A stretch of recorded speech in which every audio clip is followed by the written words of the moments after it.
coronavirus cases now confirmed in the U.S. Our next guest says, don't panic, and she should know. Yep, Jerry Jorgensen tested positive for the coronavirus after vacationing in the Diamond Princess. She spent 2 weeks in quarantine in Japan and is fully recovered and back home now in Utah. Jerry joins us now.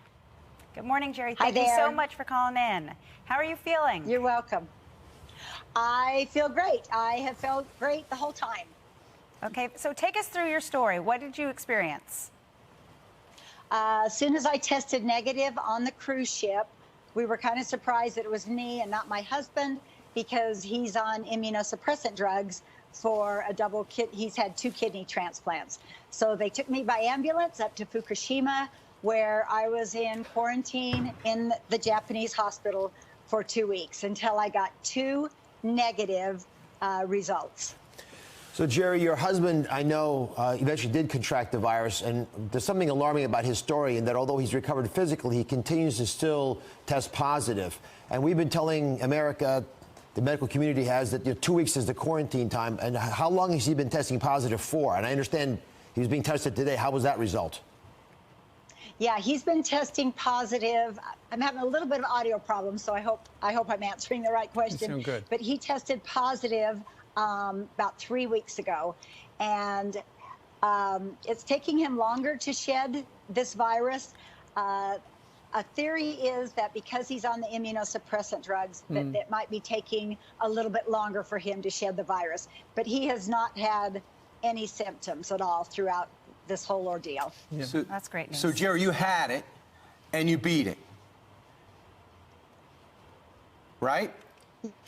Yeah, I had it. I didn't know I had it.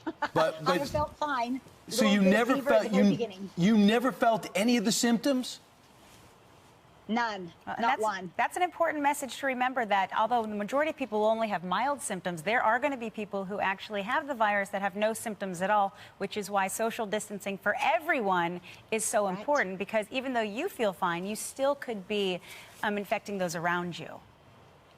Correct. That's why we did, even after I was cleared from Fukushima Hospital with the CDC guidelines, with testing negative in the nostrils and in the throat, they allowed me to fly home, and they said, you're good to go. No mask, no nothing. Right. But I still chose to kind of stay low for a week or so here in my hometown, just so some of the hysteria would die away. But there's still some stuff. I got kicked out of my gym. They're afraid of me. You know, Jerry, everybody watching who is concerned about the coronavirus says, man, I hope I don't get it. I just don't want to get it. You've had it. What's your message for the people who worry about the unknown? And I get that we are in the unknown, and maybe I can just share my experience on how incredibly healthy. I did Pilates every day in Fukushima. I mean, I just had so much energy. I felt great. And I've got kids right now throughout the country that are battling the flu and are sicker than dogs and achy and coughing. And they said, I wish I had the coronavirus. And I said, well, you know, because I've had no symptoms, I just had to go through the quarantine. So my experience is it wasn't even like a cold. Wow. We have to remind everyone, every case is different, and we range from being asymptomatic, and we have people dying. So the best case is social distancing, and if you do have symptoms, to make sure that you call your physician and try and stay away from other people. Right. So glad to see you looking well. Take care of yourself. That's right. Yeah. Wash your hands. Take care of yourself. I think we'll be fine. That's what we do during the commercials. We go, we wash our hands, we come back. Jerry, thank you very much for joining us again. Sorry about getting kicked out of the gym, and our best to your husband. Thank you so much. Appreciate it.